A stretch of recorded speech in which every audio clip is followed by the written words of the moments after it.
जय बोलो देवादिदेव 1008 श्री भगवान महावीर स्वामी की जय जय जय। अहिंसा परमो धर्म की जय जय जय। परम पूज आचार्य गुरुवर श्री विद्यासागर जी महाराज की जय जय जय। आचार्य श्री समय सागर जी महाराज की, परम पूज मुनि श्री प्रमाण सागर जी महाराज की, परम पूज मुनि श्री संदान सागर जी महाराज के, सिद्ध चक्र महामंडल विधान के। नमोस्तु गुरुवर, नमोस्तु नमोस्तु। सिद्ध चक्र महामंडल विधान के इस महामंडप में बैठकर बड़ा अच्छा लग रहा है। ऐसा प्रतीत हो रहा है मानो हम साक्षात सिद्धों के इस महान सिद्धायतन में विराजमान है। बंधुओं, सिद्ध चक्र महामंडल विधान, इसे केवल 8 दिवसीय अनुष्ठान के रूप में न देखें। सच्चे अर्थों में देखा जाए तो ये सिद्ध चक्र विधान एक अनुष्ठान नहीं, हमारे जीवन के रूपांतरण की प्रक्रिया है। इस विधान के माध्यम से इसमें अंतर्निहित संदेशों और संकेतों को समझकर हम अपने जीवन में आमूल चूल रूपांतरण घटित कर सकते हैं। 4 बातें आज आप सबसे करूंगा। ये सिद्ध चक्र महामंडल विधान क्या है, हम ये विधान क्यों कर रहे हैं, विधान कैसे करें और इस विधान का फल क्या है। अभी आपसे पूछा जाए तो सिद्ध चक्र महामंडल विधान क्या है, तो आप यही कहेंगे, अरे सिद्ध चक्र महामंडल विधान जैन धर्म का सबसे श्रेष्ठ विधान है, बहुत महिमाशाली विधान है, और महाराज जी तो इसको बहुत ही इसकी महिमा का ख्यापन करते हैं, बताते हैं, और संस्कृत के विधान का तो और अधिक महत्व है ना। ये सब केवल ऊपरी जानकारी है। ये सिद्ध चक्र महामंडल विधान का एक रूप जो हमें बाहर दिख रहा है, और दूसरा रूप जिसे हमें पहचानना है। दोनों में अंतर है। ये मंडप, ये वेदी, ये भगवान, और ये मंडल, और फिर आपका इतना बड़ा ये जनसमूह, ये सिद्ध चक्र विधान का बाहरी रूप है। असल क्या है, पहले हम सिद्ध चक्र महामंडल विधान शब्द को जाने। सिद्ध चक्र यानी सिद्धों का चक्र अर्थात समूह। हम किसकी आराधना करने जा रहे हैं? सिद्धों के चक्र की, समूह की।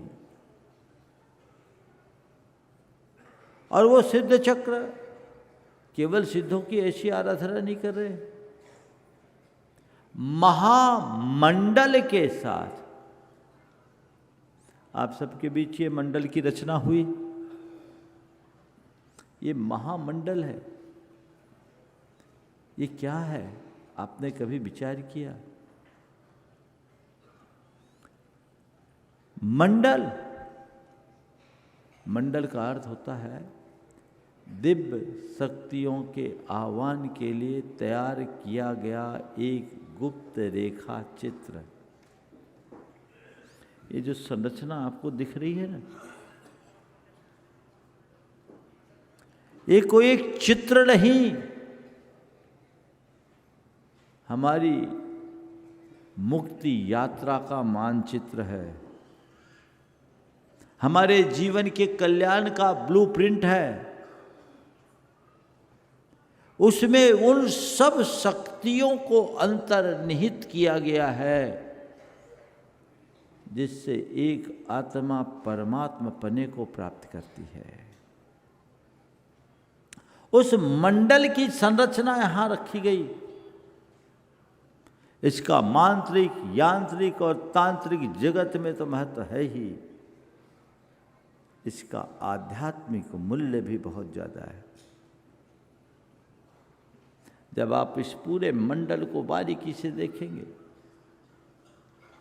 इसके बीच में रीम है जिसमें ऊपर भी रेप और नीचे भी रेप। ऊर्ध्वाधो रयुतम सब बिंदु सपरम ब्रह्मस्वरावेष्टितम अंतः पत्र तटेषु नाहत युतम हिंकार संवेष्टितम। जिसके ऊपर और नीचे रेफ है, बीच में हा है,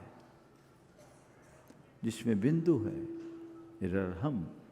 ये एक ऐसा बीज है जो केवल ज्ञान को प्रकट करता है,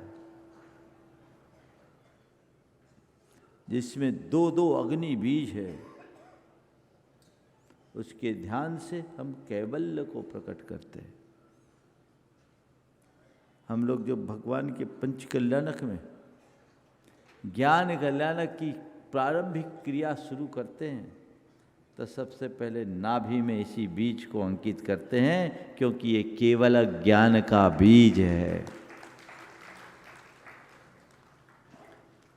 कर्म के हनन के लिए अपने भीतर ऐसी शक्ति को जो उद्घाटित करते हैं,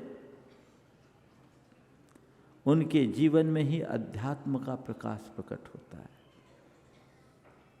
इसके चारों तरफ अ से लेकर ह तक सारे अक्षर हैं, आ ई आदि। थोड़ा मुझे मंडल देना, मंडल की व्याख्या कर दूं थोड़ी सी। प्रवचन तो आप लोग रोज सुनते हैं और उसी के साथ कुछ मैं आध्यात्मिक संदेश भी दूंगा।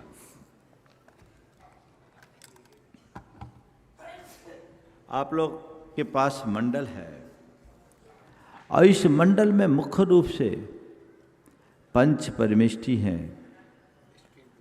इसमें आप स्क्रीन में देखिए, सबसे बाहरी हिस्से में यहाँ विभिन्न प्रकार के मंत्रों के साथ पंच परमेष्टि की आराधना, सम्यक दर्शन, सम्यक ज्ञान, सम्यक चारित्र और सम्यक तप की बात, यानी 5 परमेष्टि और 4 आराधना, 9 पद की मूल आराधना है। इसके चारों तरफ अनाहत विद्या करके नमोकार मंत्र की पूरी चर्चा है और अ से लेकर ह तक सभी अक्षरों का विन्यास है। ये इस बात का प्रतीक है कि संसार के जितने भी मंत्र हैं वे अ से लेकर के ह तक ही बने। यहाँ लिखा ओम ह्रीम अरहम अनाहत विद्याए अ आ इ ई उ उ रि रि रि रि रि ए ओ ओ अम अह नमो अरहंतानम स्वाहा।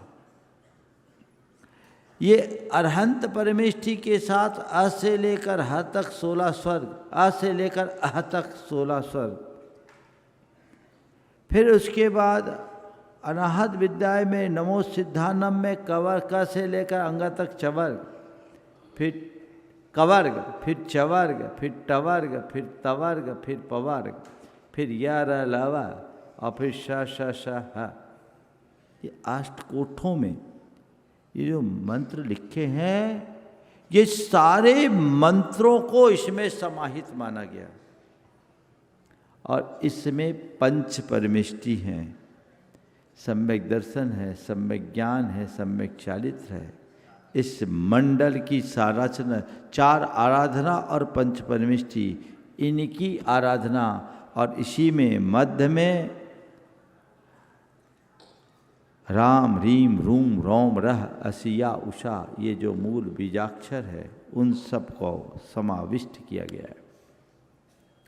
इनकी ध्यान साधना का ये फल कहा गया है कि जो नित्य सिद्ध चक्र की आराधना करता है वह शीघ्र ही मुक्ति को प्राप्त करता है। यहाँ पर जो इनकी रचना की गई है यंत्र जीवंत है। इस जीवंत मंडल का आप विधान कर रहे हैं। प्राय जहाँ भी लोग सिद्ध चक्र की आराधना करते हैं वो मंडल की संरचना नहीं करते। ज़्यादातर तो विद्वानों को मंडल का अर्थ ही पता नहीं। वो मांडना रचते हैं। मांडना द्रव्य चढ़ाने का अधिष्ठान है, लेकिन मंडल तो हमारी आराधना का केंद्र है। समझ गए? तो मंडल में हम भगवान को विराजमान किए, मंडल की स्थापना की। अभी मंडलोद्धार होगा, यंत्रोद्धार होगा। तो सिद्ध चक्र की आराधना महामंडल के साथ, और यहाँ आज देखिए एक दो नहीं 122 मंडल पहली बार होने जा रहा है। पहली बार। अब तक में सर्वाधिक 108 करना था, 14 बोनस में आया। 122 मंडली ये विधान। फिर है विधान। विधान एक पूजन मात्र नहीं है। पूजन और विधान में क्या अंतर है? जहां केवल पूजा की प्रक्रिया हो उसका नाम पूजन, लेकिन पूजन के साथ जहां जप, आराधन और हवन हो उसका नाम विधान। इस विधान में आप विधान तो कर ही रहे हैं, आप भी जप करेंगे और अंदर ओम ह्रीम असिया उषा नमः का जाप, पूरी जाप मंडल संपन्न कर रहे हैं। ये सिद्ध चक्र महामंडल की क्रियात्मक स्थिति है। ऐसा सिद्ध चक्र महामंडल विधान यहां संपन्न हो रहा है। और आप लोग महाभाग्यशाली हैं कि ऐसे विधान का आनंद आप सब ले रहे हैं। पर मैं आप सबसे कहना चाहता हूं, इतना पुण्य जगह कि इस बाहर के सिद्ध चक्र में आ गए, अब ऐसी पात्रता जगाओ कि साक्षात सिद्ध चक्र में समा सके। एक ही लक्ष्य रखो, हे भगवान मेरी आत्मा में ऐसी योग्यता और ऐसी पात्रता विकसित हो कि मैं साक्षात सिद्ध चक्र में अपना स्थान प्राप्त कर सकूं। सिद्ध चक्र आत्मा की शुद्ध बुद्ध निरंजन और पवित्र अवस्था का नाम है। हमें अपने भीतर उसे उद्घाटित करने का भाव जगाने चाहिए। तो ये सिद्ध चक्र क्या है आपको समझ में आया? ये विधान, सिद्ध चक्र विधान तो देश में बहुत होता है, प्राय सभी लोग करते हैं, पर असल में सिद्ध चक्र की स्थापना करके उसकी आराधना करने वाले लोग विरल हैं। आज आपने यहाँ उसे संपन्न किया। ये सिद्ध चक्र का विधान यहाँ हो रहा है, लेकिन मेरा आप सबसे कहना है कि इसे एक आध्यात्मिक दृष्टि के साथ देखने की कोशिश कीजिए। केवल बाहर की क्रियाओं में मत उलझिए, अंदर की प्रक्रिया को जानने की कोशिश कीजिए। अपने मन में एक भाव जगाइए, 8 दिन का विधान एक अनुष्ठान बन करके न रह जाए, मेरे जीवन के रूपांतरण का प्रयोग बने। हम सिद्धों की आराधना करते करते और कुछ कर पाए या ना कर पाए, मेरे भीतर भी एक सिद्ध आत्मा है, इतना समझ अपने अंदर आ जाए, काम हो जाए। मैं वही हूं, मेरे भीतर भी वही, वो अपने अंदर हो। ऐसा सत्पुरुषार्थ हम सबको करना है। क्यों कर रहे सिद्ध चक्र विधान? आप लोग विधान कर रहे, किस लिए कर रहे? महाराज बहुत महिमा सुनी है, हमारा व्यापार चल जाए इसलिए सिद्ध चक्र कर रहे हैं, हमारे बच्चों का विवाह हो जाए इसलिए सिद्ध चक्र कर रहे हैं, हमारी बीमारी दूर हो जाए इसलिए सिद्ध चक्र कर रहे हैं, हमारे रुके काम पूरे हो जाए इसलिए सिद्ध चक्र कर रहे हैं। महाराज हमें तो ये सब पता नहीं, हम तो इसलिए कर रहे कि आप आए हो, आप करा रहे हो इसलिए कर रहे है ना, यही बात है। आप आए हो, आप करा रहे हो इसलिए कर रहे हैं। अगर ये दृष्टिकोण है तो ये बड़ा उथला दृष्टिकोण है। इस दृष्टि से ऊपर उठो। हम ये सिद्ध चक्र विधान अपने भीतर के कर्म चक्र को भेदने के लिए कर रहे हैं।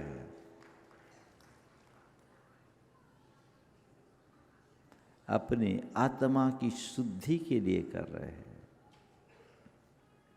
अपनी चेतना की जागृति के लिए कर रहे हैं,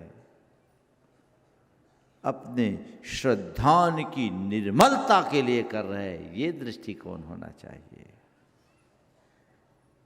मेरा सिद्ध चक्र विधान करने का प्रयोजन कुल इतना है, मैं सिद्धों की आराधना करते करते अपने भीतर के उस सिद्ध परमात्मा की तरफ दृष्टि जगा लूं, मेरा बेड़ा पार हो जाए। बाकी जो बातें मैंने आप सबसे की प्रारंभिक अवस्था में होता है, ये धर्म की प्रारंभिक अवस्था है, परम अवस्था नहीं। हम प्रारंभिक से परम की ओर जाए, ये सब चीजें तो अपने आप होगी। मैं आप सबसे कहता हूं, समस्याओं के निवारण के लिए धर्म करना बहुत बड़ी बात नहीं है। समस्याओं के निवारण के लिए धर्म करना बहुत बड़ी बात नहीं है। समस्याओं से ऊपर उठने के लिए धर्म करना असली बात है, गहरी बात है। और एक बात और समझना,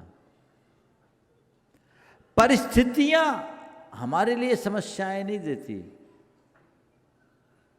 परिस्थितियों के साथ हमारी जो प्रतिक्रियाएं हैं वो समस्याएं देती है। धर्म की सही समझ क्या करता है, हमारी प्रतिक्रिया को प्रतिक्रिया से हटाकर प्रज्ञा में परिवर्तित कर देता है। और जब प्रतिक्रिया प्रज्ञा बन जाती है, समस्याएं अपने आप छोटी हो जाती है।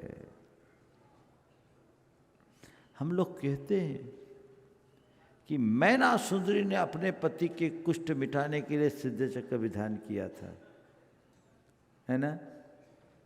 पर मैं ऐसा नहीं कहता। मैना सुंदरी ने अपने पति के कुष्ठ मिटाने के लिए सिद्ध चक्र विधान नहीं किया था। मैना सुंदरी के विधान से उसके पति का कुष्ठ मिटा था। बात को समझ रहे हैं? दृष्टिकोण का अंतर है। मैना सुंदरी इतनी कच्ची नहीं थी कि भगवान के पास चले जाए और भिखारिन की तरह हाथ पसार ले, भगवान मेरा ये काम कर दो, भगवान मेरा ये काम कर दो, भगवान मेरा ये काम कर दो। तो भगवान की भक्ति करने गए कि भगवान से कोई व्यापार करने गए, कोई सौदा लेने गए? मैना सुंदरी आत्म तत्व की ज्ञाता थी, कर्म सिद्धांत का विश्वास था। उसे लगा ठीक, पति कोढ़ी मिला है पर लोक के लिए कोढ़ी होगा, मेरे लिए तो कंचन वर्णी है। मैं देह नहीं चेतन आत्मा हूं, मैं इस देह को नहीं देखती, इसके भीतर छिपे विदेह को देख रही हूं। अब क्या है, देह अपना काम कर रहा है, मुझे चेतन की आराधना करना है, और भगवान की शरण में चले गई और भगवान की आराधना करने में लग गई। कर्म खेल खिला रहा है भगवान, आपकी शरण में ही कर्म का खेल खत्म हो सकता है। मैं जानता हूँ, मैं जानती हूँ, क्योंकि आपने कर्म का खेल खत्म किया है, तो जो आपकी शरण में आएगा उसके कर्मों का भी खेल खत्म होगा। तो उसने ये सिद्ध चक्र विधान क्यों किया? कष्ट मिटाने को कि कष्ट की जड़ मिटाने को? किसको मिटाने को? क्या करना है आपको? कष्ट मिटाना है कि जड़? क्या करना है? जड़। और जड़ मिटेगी भीतर आध्यात्मिक प्रकाश से, अंदर से वैसी जागरूकता जगाइए, अपने भीतर वैसा दृष्टिकोण उद्घाटित कीजिए।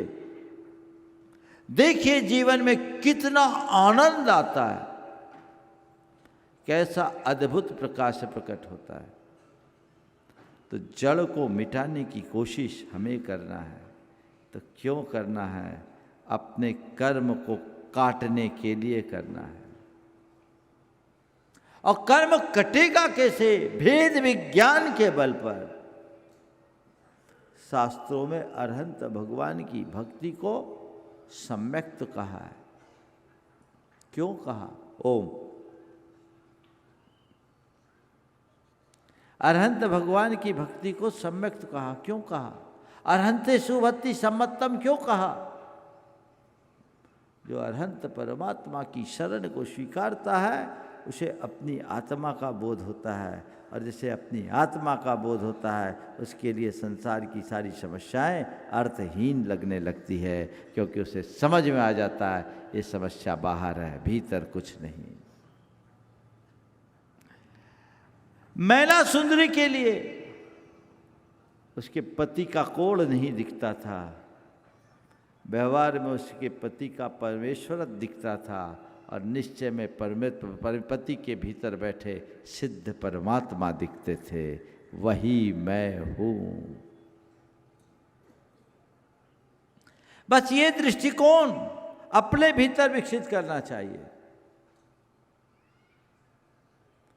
मैं क्यों कर रहा हूं? अपने आप को जानने के लिए,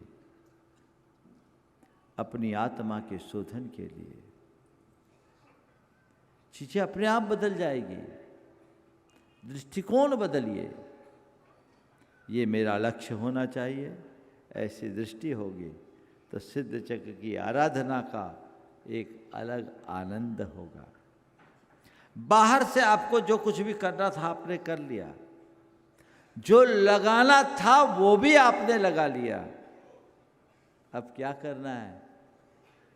अपने भीतर के भाव जगाना है। कैसे करना है? भाव से करना है। अंदर का भाव जगाइए, मग्न होकर के आराधना कीजिए। भाव सबर होकर के पूजा करोगे, पता ही नहीं लगेगा कब समय चला गया, और तो आपको आनंद की अनुभूति होगी। ये कर्म काटने का आधार है, पर यूं ही नहीं, इसके लिए प्रबल भाव विशुद्धि की जरूरत है। बिना भाव विशुद्धि के कोई काम नहीं होता। गुरुदेव हमेशा कहते थे, माल से आदमी मालदार नहीं बनता, भाव से भाव मालदार बनता है। हजारों बोरा का स्टॉक हो और दाम गिर जाए तो आदमी बोरे पे आ जाता है, होता है ना। हजारों बोरे का स्टॉक हो और दाम गिर गया तो आदमी बोरे पे आ जाता है, और थोड़ा सा माल हो, दाम चढ़ जाए, आदमी मालदार बढ़ जाता है। तो भाव बढ़ना चाहिए। आप लोग ऊपर का भाव तो बढ़ा देते हैं, लोग कहते हैं इनके भाव बहुत बढ़े हुए हैं। वैसा भाव मत बढ़ाओ, भाव विशुद्धि जगाओ। अपने अंदर के इस अहंकार को हमें मिटाना है, अपने हृदय में विशुद्धि को जगाना है। वो तत्व अंदर उद्घाटित हो गया तो जीवन की दिशा परिवर्तित होगी, सिद्ध चक्र विधान का यही उद्देश्य होना चाहिए। और कैसे करना है ये तो बता दिया, फल एक ही चाहिए। भगवान हमें कुछ नहीं चाहिए, बाहर में आपकी भक्ति और अनुरक्ति और भीतर में सम्यक दृष्टि, इसके अलावा कुछ नहीं। मुझे अपनी आत्मा की समझ पता हो, मैं आत्मश्रद्धानी बन सकूं, तत्वज्ञानी बन सकूं, ये भाव अंदर जगाओ। और बाहर आपकी भक्ति। आप देखिएगा सिद्ध चक्र विधान में मंत्रों की आराधना होगी, यंत्र यहाँ है, अनेक तंत्र का उपयोग भी इसमें होगा। और ये 8, 16, 24, 32, 64, 128, 256, 512, 1024, ये भी क्या है? गुणित क्रम से ये भी एक प्रकार का तंत्र है। और ये दूनी दूनी क्यों? अर्घावली डबल डबल क्यों? पता है भगवान, हम एक ही भाव रखते हैं कि हमारी भक्ति, आपके प्रति हमारी भक्ति दिन दुनी रात चौगनी बढ़ते जाए। जैसे जैसे अर्घ बढ़े उल्लास बढ़ना चाहिए, घटना नहीं चाहिए। ये भक्ति अंदर जगेगी, जीवन का काया पलट होगा। और जितनी जितनी भक्ति जगेगी अंदर विरक्ति का भाव बढ़ेगा, और विरक्ति होगी, आत्मा में अनुरक्ति जगेगी, तभी मुक्ति का पथ प्रशस्त होगा। हमारे भीतर सम्यक दृष्टि उद्घाटित होगी।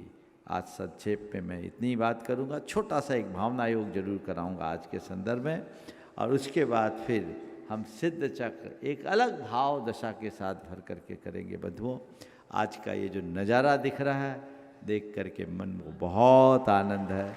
अभी तो पहला दिन है, मुझे लगता है कि यहाँ अब जगह मिलने वाली नहीं। हाँ, बढ़ेगा बढ़ेगा बढ़ेगा, मैं तो बोल रहा हूँ पहले दिन जितना है। और अभी तो लोग आए हैं, 9:30 बजे विधान के लिए आने वाले हैं। लेकिन निश्चित ये जो कुछ भी घट रहा है, आप सबके जीवन का सबसे अमूल्य क्षण है। मुझसे कह रहे थे महाराज कुछ टपक रहा है, ऊपर से टपक रहा है। मैंने कहा टपक नहीं रहा है, अमृत बरस रहा है। ये बाहर की अमृत वर्षा है, भीतर आपको जगाना है। वो उद्घाटित कीजिए जिससे जीवन का रस मिल सके, अपने आप को रूपांतरित कर सके। जितने लोग बैठे हैं, चाहे आगे चाहे पीछे, आज मैं आधे दर्शन कर पाया, व्यवस्थाओं के कारण नहीं कर पाया, कल करेंगे। लेकिन मैंने देखा पीछे वाले भी बड़े आनंद। सबसे पीछे मुझे मिले अभय जैन होटल वाले। बोले भैया ठीक है, गार्ड को सही जगह मिली। बढ़िया, वो आनंदित। हमसे कहे महाराज जी सबके दर्शन एक साथ हो रहे हैं। हमने कहा कल ही मैंने कहा था सबसे मजा तो आगे वाले और पीछे वाले को, बीच वाले तो। लेकिन ऐसा कुछ नहीं सोचना, हम जहाँ हैं वहाँ हमारे प्रभु हैं।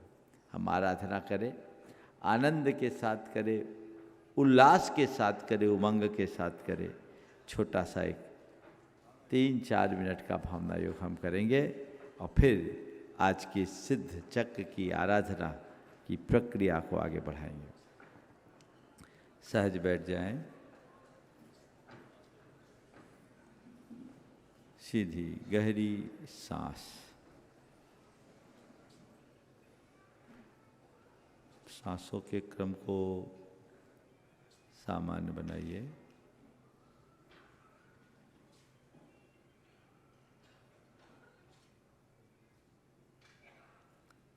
मैं देह नहीं चेतन हूँ। मैं देह नहीं चेतन हूँ। मन ही मन दोहराइए, महसूस कीजिए मैं शुद्ध आत्मा हूँ, चैतन्य आत्मा हूँ। मेरे भीतर चेतना का शुद्ध प्रकाश है। मैं शुद्ध बुद्ध निरंजन चेतन आत्मा हूँ।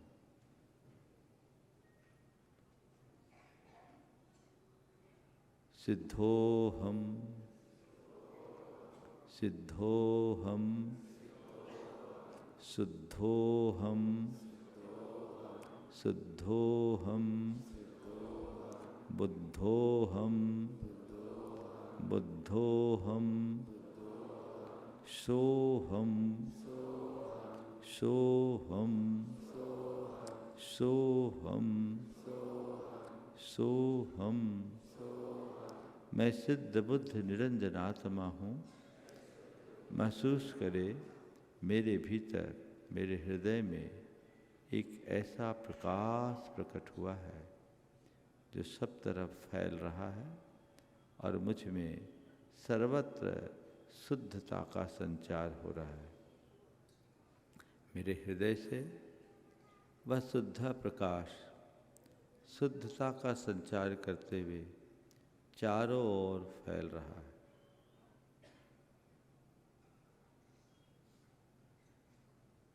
अपने आप को शुद्धता से मंडित महसूस कीजिए।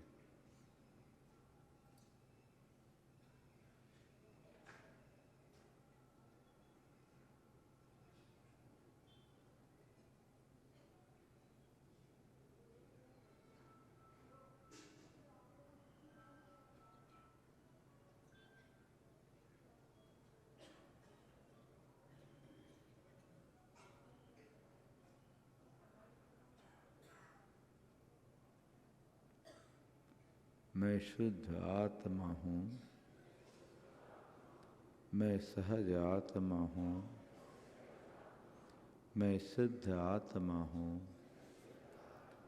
शुद्धोहम सहजोहम सिद्धोहम सोहम सोहम सोहम सोहम सोहम सोहम। हे प्रभु, मेरे अंदर सम्यक दृष्टि प्रकट हो। मैं अपने स्वरूप का श्रद्धानी बन सकूं। मैं अपनी आत्मा को पहचान सकूं और आपकी तरह कल्याण के पथ पर लग सकूं। बस मेरी यही भावना है। ओम शांति, ओम शांति, ओम शांति।